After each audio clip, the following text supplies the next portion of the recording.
পুজো আসতে আসতে ব্যাপারটাই সবচেয়ে বেশি আনন্দের। পুজো চলে আসা মানে চোখের পলকে দিনগুলো যেন এক নিমেষে চলে যায়। আবার সেই একটা বছরের অপেক্ষা করতে হয় সকলকে। পুজো আসা মানেই তো নারকেল নাড়ু।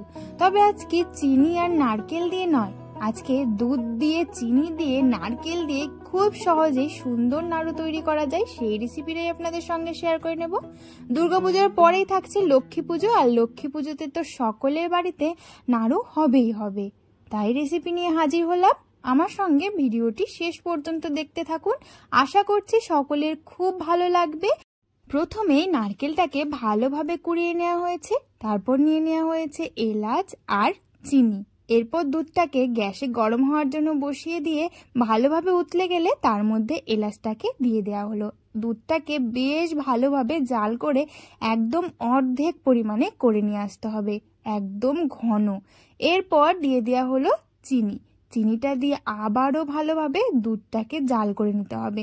দুধটা জাল করতেই যতটুকু সময় লাগে, কারণ এইটাকে একদম অর্ধেক পরিমাণে নিয়ে আসতে হবে।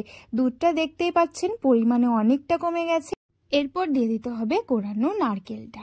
নারকেলটা দিয়ে আবারও ভালোভাবে জাল করে দুধটাকে একদম শুকিয়ে তারপর নারকেলের পাক নিয়ে আসতে হবে। যেমনভাবে আমরা চিনি আর নারকেল দিয়ে নাড়ুর পাক আনি, ঠিক সেইভাবে দুধটা একদম ঘন আর শুকিয়ে গেলেই নারকেলের কিন্তু পাক চলে আসে। এই নারকেল দিয়ে আর দুধ দিয়ে নাড়ু কিন্তু বেশ ভালো লাগে। এবার পুজোয় আপনারা বাড়িতে অবশ্যই এইভাবে একদিন ট্রাই করে দেখুন, দেখবেন ভীষণ ভালো লাগে। দুধটা একদমই শুকিয়ে গেছে আর নারকেলের পাকও কিন্তু চলে এসেছে, দেখতেই পাচ্ছেন একদম পুরোপুরি শুকিয়ে গেছে।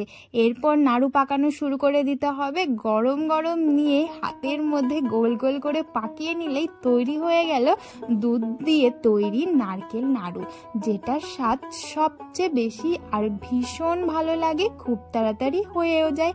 তাহলে এবারের পুজোতে আর লক্ষ্মী পুজোতে বানিয়ে ফেলুন নারকেল দিয়ে আর দুধ দিয়ে নাড়ু। ভিডিওটি ভালো লাগলে চ্যানেলটিকে সাবস্ক্রাইব করে পাশে থাকবেন।